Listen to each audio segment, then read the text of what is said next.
الحمدللہ وحدہ والصلاة والسلام علی من لا نبی بعد اما بعد۔ زمانے کے اعتبار سے فعل کی 3 قسمیں تھیں: ماضی، مضارع اور امر۔ ماضی اور مضارع دونوں کے بارے میں الحمدللہ ہم پڑھ چکے ہیں۔ آج ہم فعل امر کے بارے میں انشاءاللہ العظیم ہم پڑھیں گے۔ فعل امر کے لغوی معنی ہے حکم دینا۔ کسی کو بھی کوئی آرڈر کرنا ہے، حکم دینا ہے، اسے کہا جاتا ہے فعل امر۔ اصطلاحی تعریف: فعل امر وہ فعل ہے جس میں آئندہ زمانے میں کسی کام کا حکم دیا جائے۔ جس میں حکم دیا جائے، زمانہ اس میں آئندہ یعنی مستقبل کا زمانہ پایا جاتا ہے۔ جیسے انصر، تو مدد کر، تو مدد کر، یہ حکم دیا جا رہا ہے اور زمانہ آئندہ میں حکم دیا جا رہا ہے۔ فعل امر بنانے کا طریقہ: فعل ماضی اور مضارع کی طرح امر کے بھی 14 صیغے آتے ہیں، جن کو فعل مضارع سے اس طرح بنایا جاتا ہے کہ جو صیغہ آپ بنانا چاہتے ہیں، مضارع کے اسی صیغہ سے پہلے لام مکسور لگا دیں۔ یعنی آپ غائب کا صیغہ بنانا چاہتے ہیں تو مضارع کے اسی صیغے سے بنائیں گے۔ حاضر کا صیغہ بنانا چاہتے ہیں تو مضارع کے بھی اسی حاضر کے صیغے سے آپ بنائیں گے۔ مثلا آپ واحد مذکر کا صیغہ بنانا چاہتے ہیں، وہ ہے یفعل، اس سے آپ بنانا چاہتے ہیں فعل امر، تو اسی صیغے سے آپ فعل امر غائب کا ہی بنائیں گے۔ یعنی فعل امر غائب بنانا چاہتے ہیں تو مضارع کے غائب کے صیغے سے ہی بنایا جائے گا۔ طریقہ کار یہ ہے کہ پہلے اسی مضارع کے اسی صیغہ سے پہلے لام امر مکسور لگا دیں، ٹھیک ہے، اور آخر سے ساکن کر دیں۔ نون اعرابی اور حرف علت کو گرا دیں، سوائے امر حاضر معروف کے، اس میں لام امر لگانے کی ضرورت ہی نہیں ہوتی۔ یعنی فعل امر کا صیغہ آپ نے بنانا ہے تو مضارع کے اسی صیغے سے بناؤ۔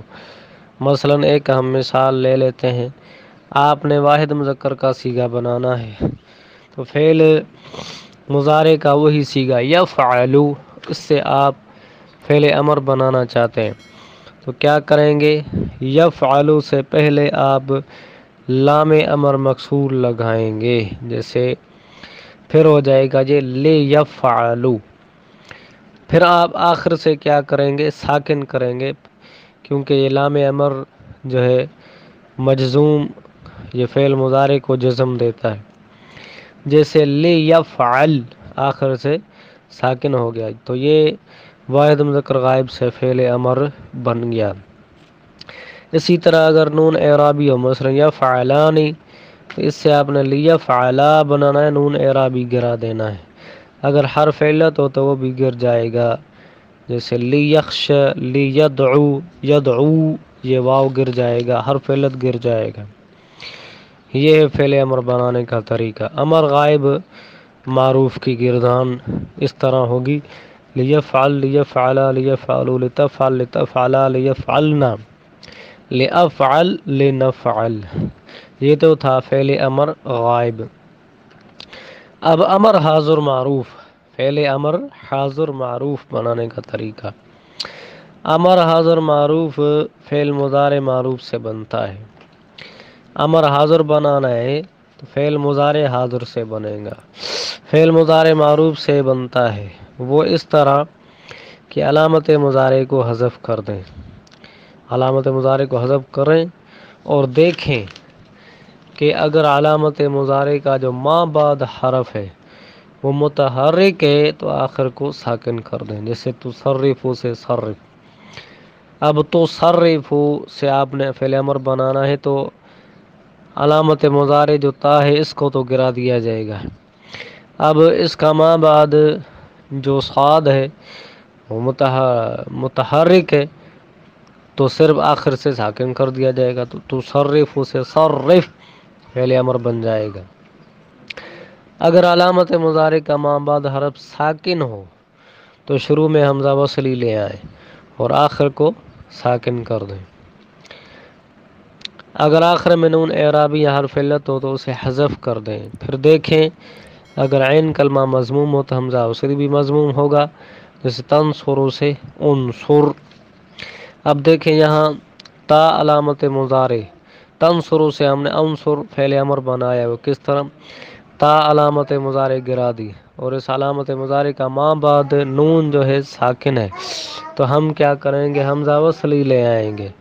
اب یہ حمزہ وصلی ہم لے آئے ہیں تو اس کے بعد دیکھیں گے کہ جو عین کلمہ ہے وہ کیا ہے؟ مضموم ہے، تو حمزہ وصلی بھی مضموم لے آئیں گے، جس تنصر سے انصر آخر سے ساکن بھی کر دیں گے۔ اگر وہ مفتوح یا مکسور ہے، یعنی عین کلمہ مفتوح ہے یا مکسور ہے، تو حمزہ وصلی مکسور ہوگا، جس تسمعوا سے اسمع، یہ میم جو ہے عین کلمہ مفتوح ہے تو اسمع حمزہ وصلی مکسور لے آئیں گے۔ تضرب سے اضرب، یہ را جو ہے عین کلمہ مکسور ہے تو حمزہ وصلی مکسور لے آئیں گے، اضرب۔ یہ تھا فعل امر حاضر بنانے کا طریقہ۔ فعل امر حاضر معروف کی گردان اس طرح ہوگی: افعل، افعلا، افعلوا، افعلی، افعلا، افعلنا۔ آگے ایک فائدہ ہے، فائدہ ذکر کیا گیا ہے۔ فائدہ فعل امر کے تمام صیغوں کے ساتھ نون تاکید آ سکتا ہے۔ نون تاکید آپ لگانا چاہتے ہیں تو نون تاکید بھی آ سکتا ہے، لیفعلن، لیفعلان، لیفعلون، تمام صیغوں میں نون تاکید آ سکتا ہے۔ یہ تھی فعل امر کی مختصراً وضاحت۔ اب تک جو ہم پڑھتے آئے ہیں وہ زمانے کے اعتبار سے فعل کی تقسیم پڑھتے آئے ہیں۔ تقسیم اول زمانے کے اعتبار سے فعل کی 3 قسمیں: ماضی، مضارع، امر، یہ ہم تینوں الحمدللہ پڑھ گئے۔ اب تقسیم ثانی پڑھیں گے۔ فعل کی تقسیم ثانی، معروف و مجہول، یہ ہے نسبت کے اعتبار سے۔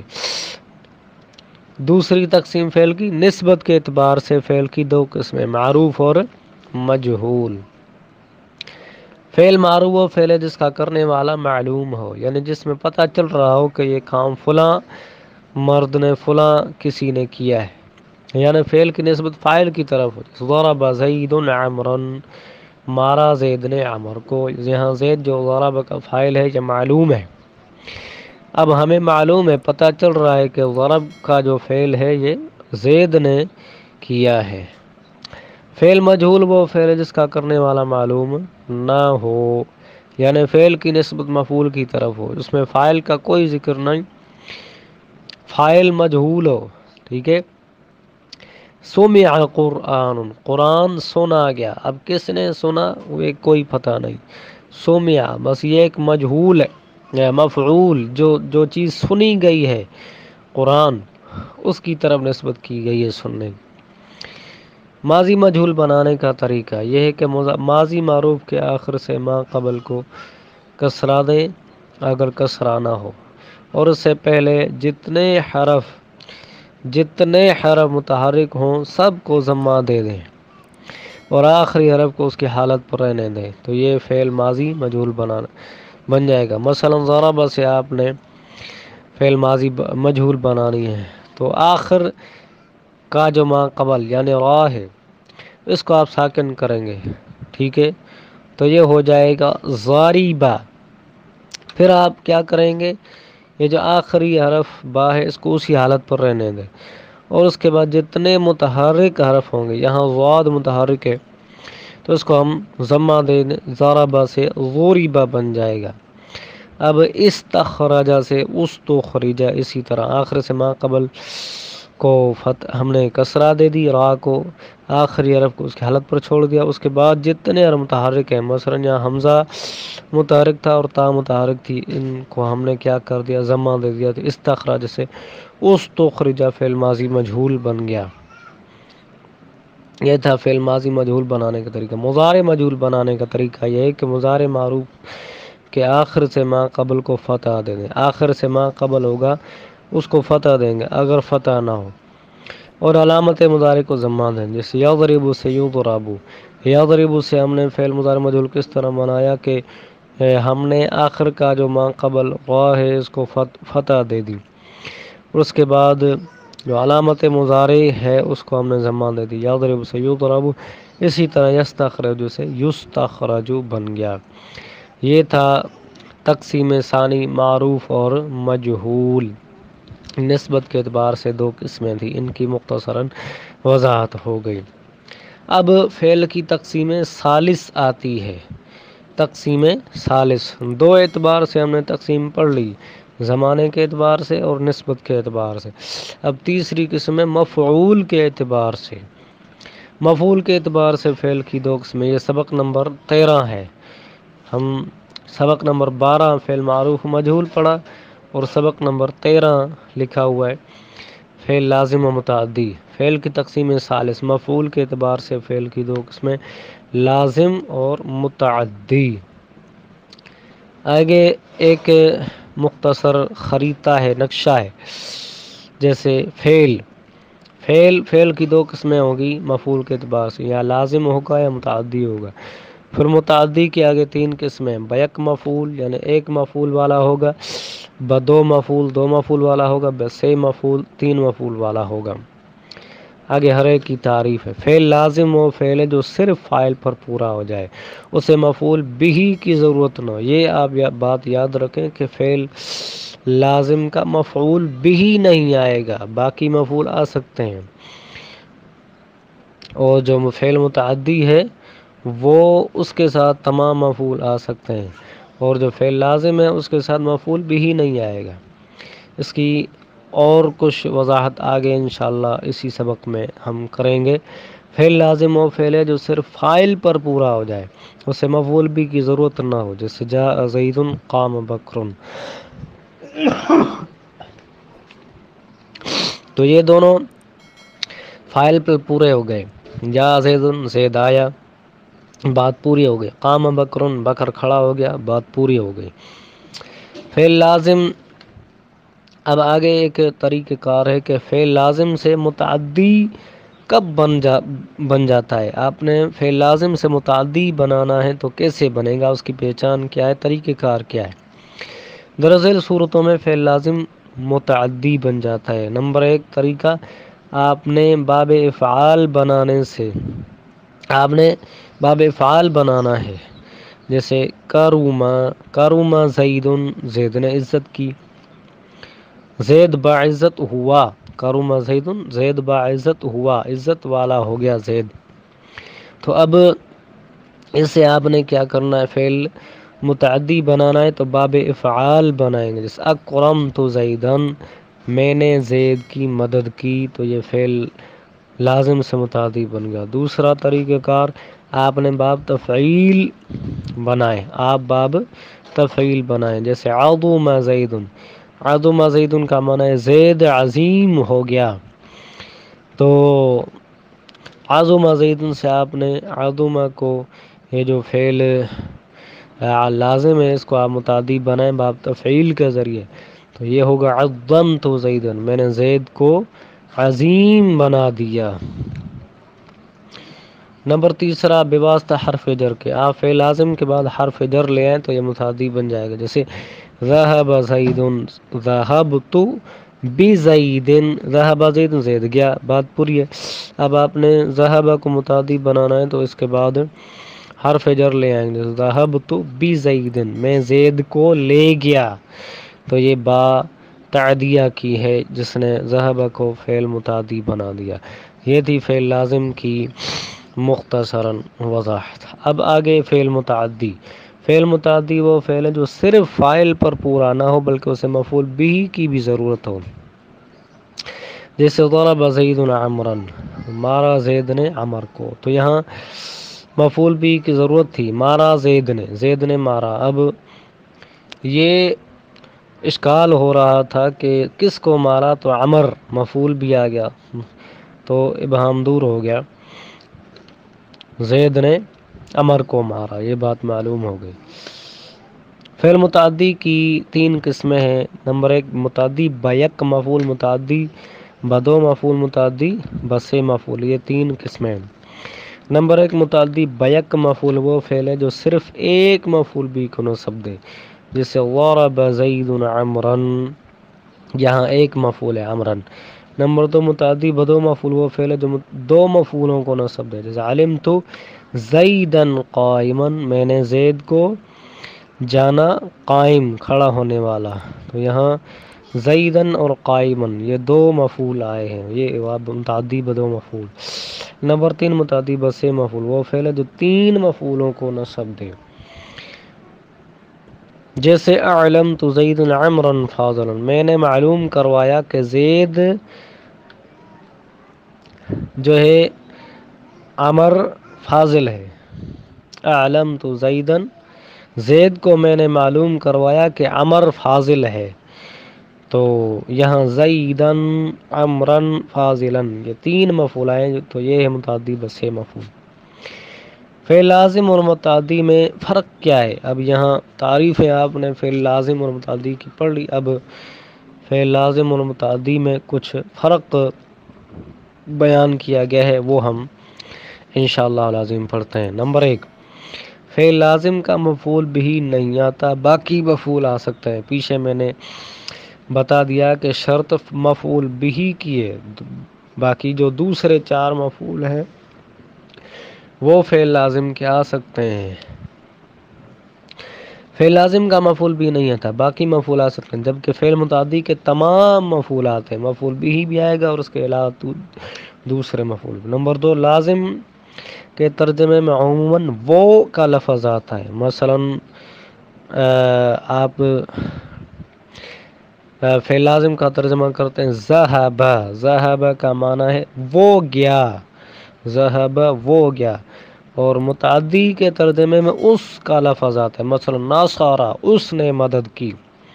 تو یہ آپ پہچان اور فرق یاد رکھیں کہ ترجمے میں فعل لازم کے ترجمے میں لفظ وہ آئے گا، مثلا ذہب وہ گیا، متعدی کے ترجمے میں اس کا لفظ آئے گا، ناصارا اس نے مدد کی۔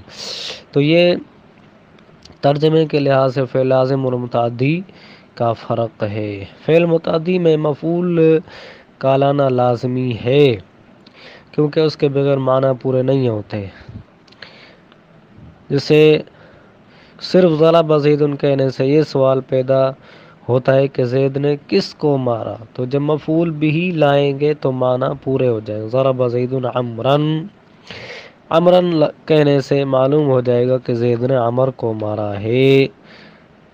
یہ تھا فعل متعدی، جبکہ فعل لازم اس چیز کا تقاضا نہیں کرتا، وہ صرف فاعل کے ملنے سے پورا ہو جاتا ہے، جیسے قام زید، زید کھڑا ہو گیا۔ اب ایک چھوٹا سا اشکال نظر آتا تھا کہ اشکال یہ ہے کہ یہاں پر ایک اشکال پیدا ہوتا ہے کہ جیسے ضرب زید میں سوال پیدا ہوتا ہے کہ زید نے کس کو مارا، ٹھیک ہے، یعنی متعدی ہے، اب مفعول بھی کی ضرورت پڑ رہی ہے۔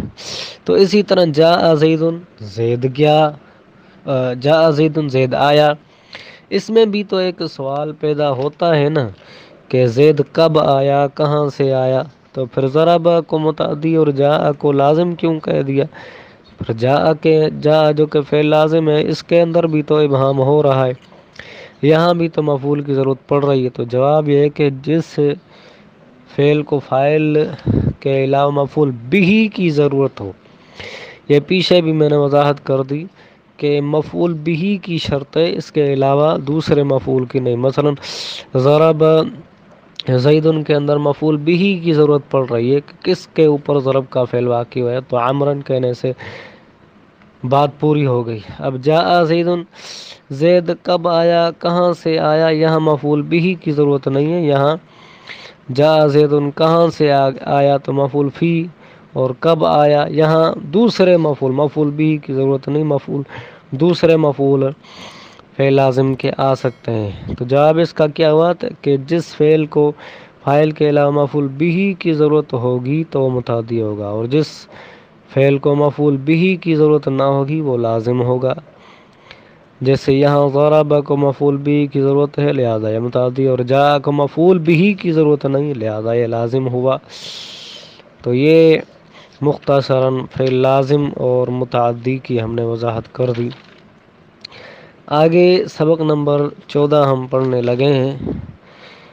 فعل کی تقسیم رابع، یعنی 3 قسمیں ہم نے پڑھ لی، زمانے کے اعتبار سے اور اسی طرح نسبت کے اعتبار سے اور مفعول کے اعتبار سے، یہ تینوں ہم نے پڑھ لی۔ اب چوتھی تقسیم رابع، فعل مثبت و منفی۔ ثبوت و عدم ثبوت کے اعتبار سے فعل کی 2 قسمیں، مثبت اور منفی۔ فعل مثبت وہ فعل ہے جس میں کسی کام کا کرنا یا ہونا بتایا جائے، جیسے نصر، اس نے مدد کی، تو یہ فعل مثبت ہے، اس میں کسی چیز کی نفی نہیں ہے۔ فعل منفی وہ فعل ہے جس میں کسی کام کا نہ کرنا یا نہ ہونا بتایا جائے، جیسے ما نصر، اس نے مدد نہیں کی، یا ایک کام کی نفی ہو رہی، مدد کی نفی ہو رہی ہے۔ اب ماضی منفی بنانے کا طریقہ، ماضی منفی آپ نے بنانا ہے تو کیسے بنائیں گے؟ ماضی مثبت کے شروع میں ما یا لا لگا دینے سے ماضی منفی بن جاتی ہے۔ اس سے صرف معنی میں تبدیلی ہوتی ہے، لفظوں میں کوئی تبدیلی نہیں ہوتی۔ ماضی منفی بنانے کے لیے ما اکثر آتا ہے اور لا اس وقت آتا ہے جب لا اور ماضی مقرر ہو، یعنی ما تو اکثر ماضی کے اوپر آتا ہے، لیکن لا جب فعل ماضی پر اس وقت آئے گا، اس کے لیے 3 شرطیں ہیں۔